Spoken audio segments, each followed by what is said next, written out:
मध्य प्रदेश के भोपाल के बहुचर्चित ट्वेशा शर्मा मामले में रविवार का दिन बेहद भावुक और दर्द से भरा रहा। दूसरे पोस्टमार्टम की प्रक्रिया पूरी होने के बाद ट्वेशा को अंतिम विदाई दी गई।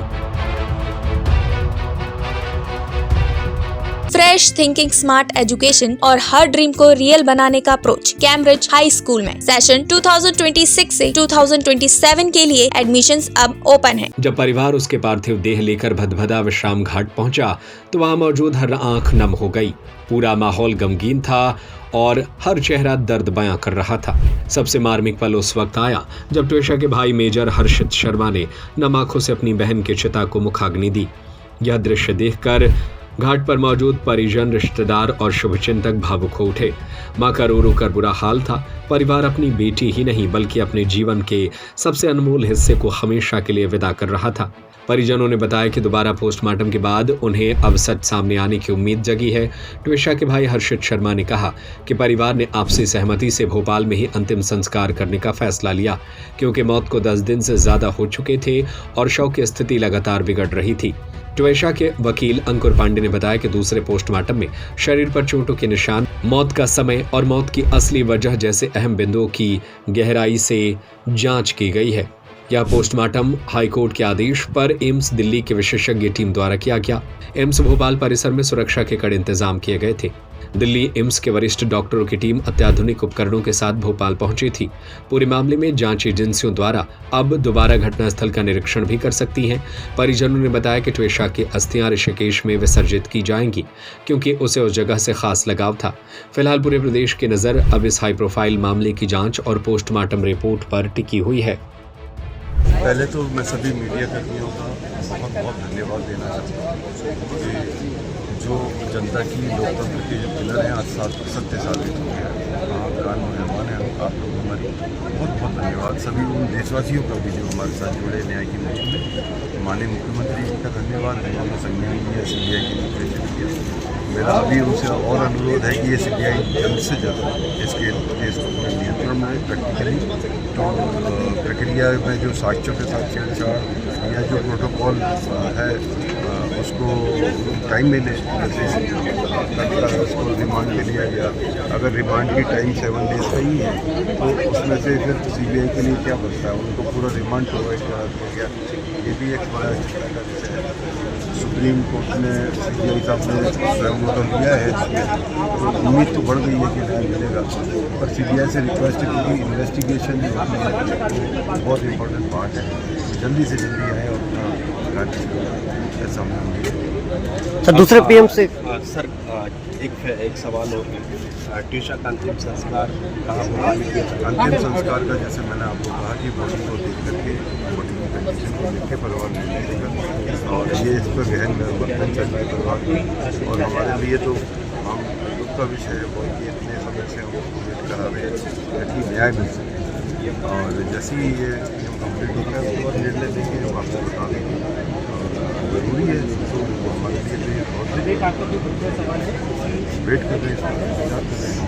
घाट है वहाँ बॉडी नहीं पहचान पाते, ऐसी कोई बात की नहीं, अभी आप नहीं पहचान। It is slightly difficult considering 10 दिन के बाद ये वापस आइडेंटिफिकेशन के लिए, तो there is certain changes in the body और कंसिडरिंग ये फर्स्ट PM भी हुआ था इस बॉडी का, तो थोड़ा डिफिकल्ट हो जाता है, बट हमने वो बर्थ मार्क वगैरह से मैच करके। क्या डॉक्टर ने सलाह दी हर्षित भाई के दिल्ली ना ले जाएं आप अंतिम संस्कार के लिए, कि परिवार ने फैसला करा? परिवार का ही फैसला। Harshit, what have you decided? The postmortem is being done. Are you willing to go for the cremation today itself? Yes, we are planning to go for the cremation today because the process usually takes about 2 to 3 hours. If everything goes right, so we are hopeful that it should get over by 3, and we are planning for the last rites at 5. यहीं से सीधे ले जाएंगे या फिर? जी यहीं से लेके जाएंगे। कहाँ पर होगा? क्या बॉडी के साथ किसी तरह के छेड़छाड़ की क्या कुछ डिसाइड हुआ क्रिमेशन कहाँ? हाँ जी, बदबदा क्रिमेशन ग्राउंड है। क्या समर्थ को आने की अनुमति आप लोग के परिवार की तरफ से रहेगी? No comments on that. अंतिम संस्कार को लेकर क्या परिवार ने तय किया?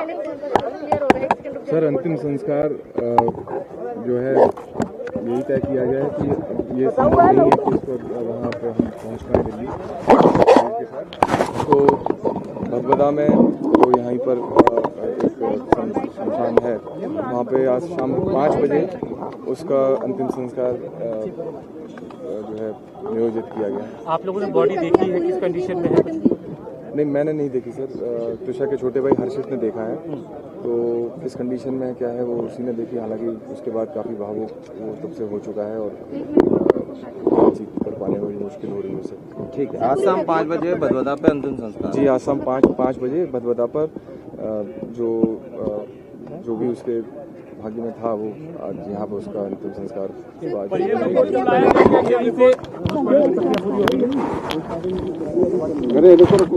परिवार को भी बुला रहे हैं क्या इस संस्कार में?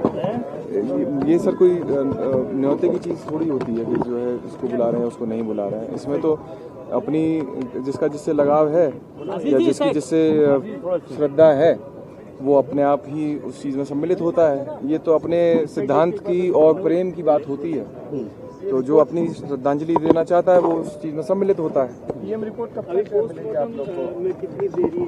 पोस्टमार्टम में सर अभी मुझे लगता है कि शायद 1-1.5 घंटा अभी और लगेगा, क्योंकि थोड़ी देर पहले बताया गया था कि 2-2.5 घंटे का प्रोसीजर अभी बचा हुआ है। फ्रेश थिंकिंग, स्मार्ट एजुकेशन और हर ड्रीम को रियल बनाने का अप्रोच कैम्ब्रिज हाई स्कूल में। हम सिर्फ किताबें नहीं पढ़ाते, हम बच्चों को कॉन्फिडेंट, रिस्पॉन्सिबल और फ्यूचर रेडी लीडर बनाते हैं। यहाँ एजुकेशन सिर्फ सिलेबस तक लिमिटेड नहीं होती, हम फॉलो करते हैं NEP 2020 और NCF गाइडलाइंस, ताकि हर स्टूडेंट को मिले बैलेंस, प्रैक्टिकल और modern learning experience, smart classroom, innovative labs और एक्सीलेंट स्पोर्ट्स फैसिलिटी के साथ। सेशन 2026 से 2027 के लिए एडमिशंस अब ओपन है। आज ही अपने बच्चे के स्ट्रॉन्ग और सक्सेसफुल फ्यूचर की शुरुआत कीजिए।